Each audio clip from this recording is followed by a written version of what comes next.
Nu ką, what's up, šaika, malonu sveikinti su jumis iš naujos lokacijos, tai dabar biški viskas suspausta taip, bet grįžau biški pagyventi pas tėvus, tai išnuomojau savo butą Vilniui. Pats geriausias laikas, belia kaip sergant kraustytis. Pagalvojau, kad būtų gerai ir laikas pabūti biški ir su tėvais, nes 9 mėnesius senais metais nebuvau Lietuvoje ir nenusimato, kad labai ilgai būsiu Lietuvoje ir šiais metais, tai galėsiu užpisti jos ir tada galėsim ramiai visi gyventi. Norėčiau normaliai, be jokių visų nesąmonių papasakot, būtent kodėl aš pasirinkau Keniją. Good morning. Why are you gay?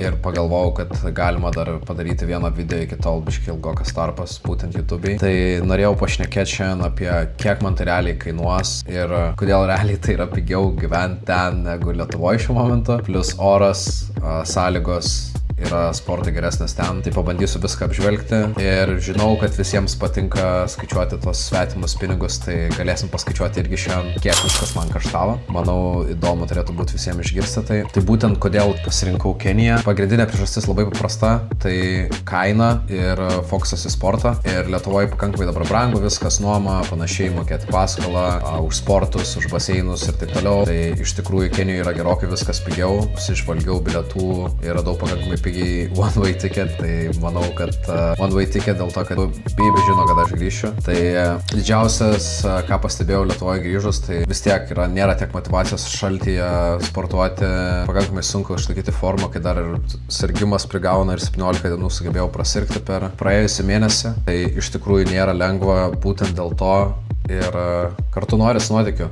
Tai visada įpratęs buvau keliauti daug su darbu, tai norisi kažką parodyti ir jums, ir pačiam pamatyti, ir pasižiūrėti, kaip sportuoja geriausi bėgikai, nes iš tikrųjų pasidariau researchą, kas ten gyvena ir panašiai, tai ten šaika olimpiečiai ir rinktinių nariai, ten Norvegija, Švedija, Šveicarija. Tai bus įdomu su tokiais žmonėms susipažinti, aišku, jausiuos tikrai gaidiškai, kad nepatempė jų lygą, bet turbūt geriausia yra sportuoti su geresniais už tave, tada ir progresas yra visai kitoks, bent būtent iškašęs, ką seniau žaisdavau, ką sportuodavau, tą pastebėjau. Maršrutas toks: Vilnius, Kopenhaga, Abu Dabis ir Nairobis. Tai bilietas kainavo visus 300 eurų vieną pusę su kilų bagažo, kas yra, mano manymu, žiauriai cheap, kai važiuoju ilgesniam laikui, tai tikrai nėra brangu. Tai buvau biškį nustebęs dėl kainos, bet viskas gerai, kad pasisekė. Gal grįžtant bus brangiau, bet grįšiu ne iš Kenijos, o iš Tanzanijos turbūt, arba gal dar sugalvosiu kažkur važiuoti, tai pasižiūrėsim, bet planas kol kas grįžti iš Tanzanijos apie balandžio mėnesį ir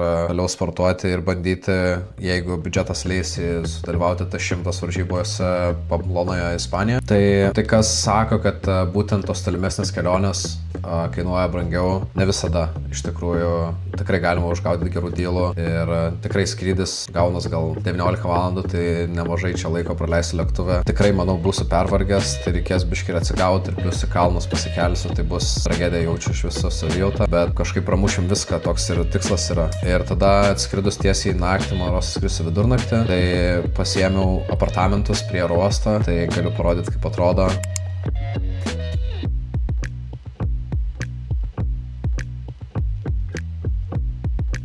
Kainavo 16 eurų nakčiai, vadinasi O'Neill Apartments, tai tikiuosi, kad Shaquilas O'Neallas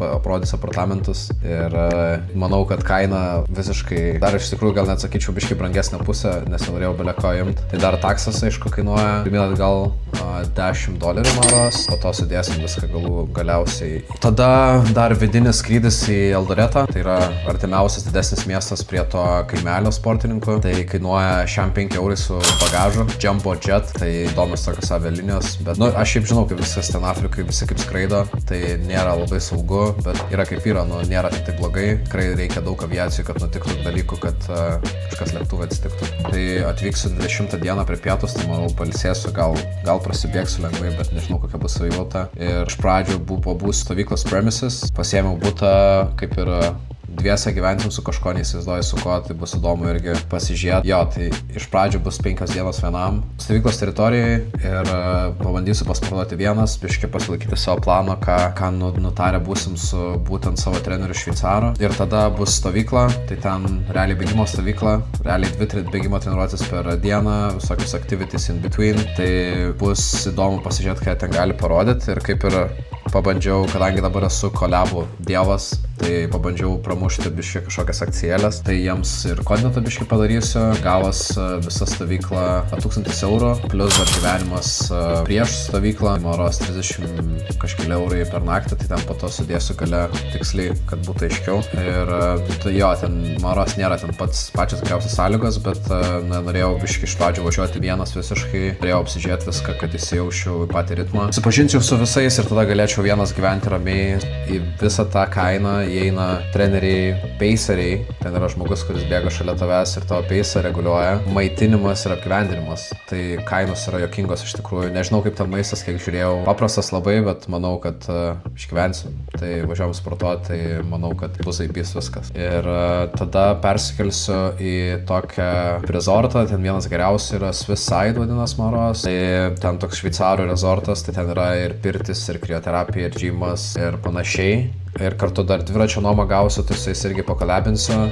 Ir gavos 35 eurai už naktį, tai plus gaunu dviratį nemokamai, gymą ir pirtis. Tai aišku, ten galima ir masažas pasimauras, pitakas tik masažas, tai reikės tikrai kažką pasibandyti. Ir šiaip peak sezono metu ten kaina yra kem 1 euras už naktį, plus dviratis atskirai, tai dviratis irgi maros gal 5 eurai dienai kainuoja, tai man bus tikrai pravartu, kadangi vis tiek triatlonai ruošiuos nebėgimui, tai man labai bus naudinga pasiminti ir su jų graveliu, tai tas bus nepamiršta. Kartu reikės važinėti į baseiną, maros iki to Eldoreto miesto, tai ten gal kem minučių gaunas.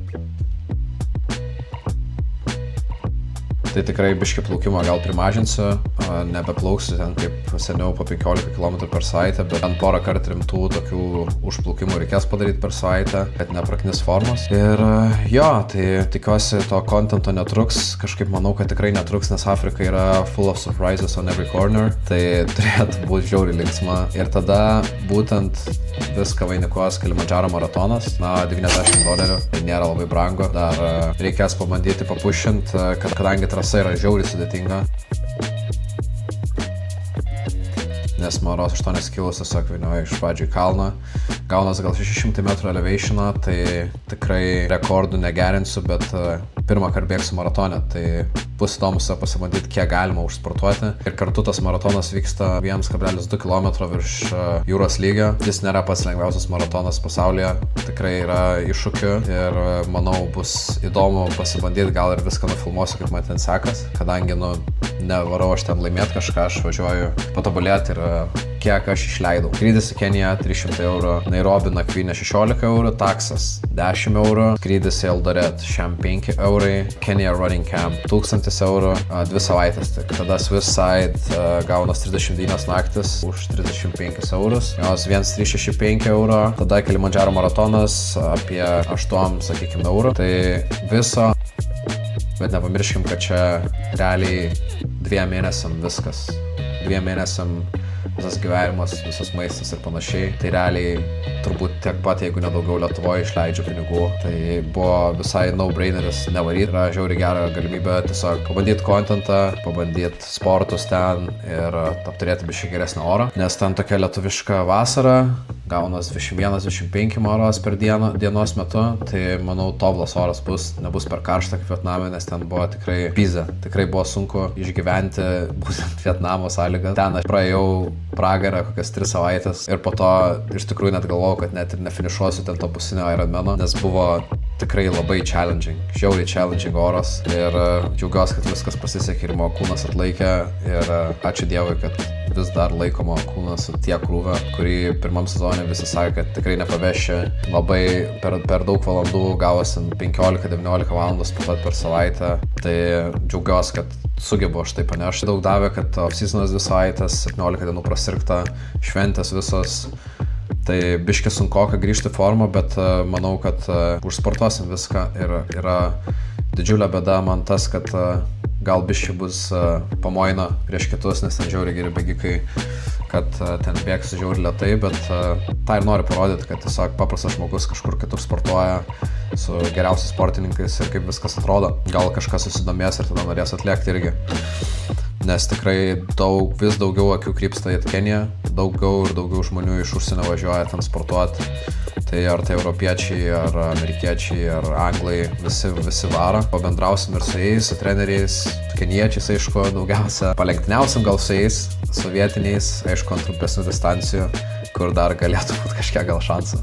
Tai pasižiūrėsim, bus įdomu. Exciting times, žiauriai noriu nuvažiuoti į ten ir parodyti, kaip viskas iš tikrųjų ten atrodo. Ir be jokių nesąmonių, be jokių filtrų, kad kažkas kažką užmaskuoti, tai norėčiau tiesiog parodyti, kaip viskas ten gyvenimas vyksta, kaip pati Afrika atrodo iš mano akių, iš mano perspektyvos. Tai manau bus įdomus kontentas, tai hebryte nepamirštam palaikint, pasubscribint ir turbūt tiek. Tai palaikom YouTube turinį ir stengiuosi visaip kaip manydamas daugiau jo padaryti. Aišku, dabar čia gavos toks durnas periodas, bet Kenijoje bus tikrai rimto kontento. Davai, pavarom šakytę.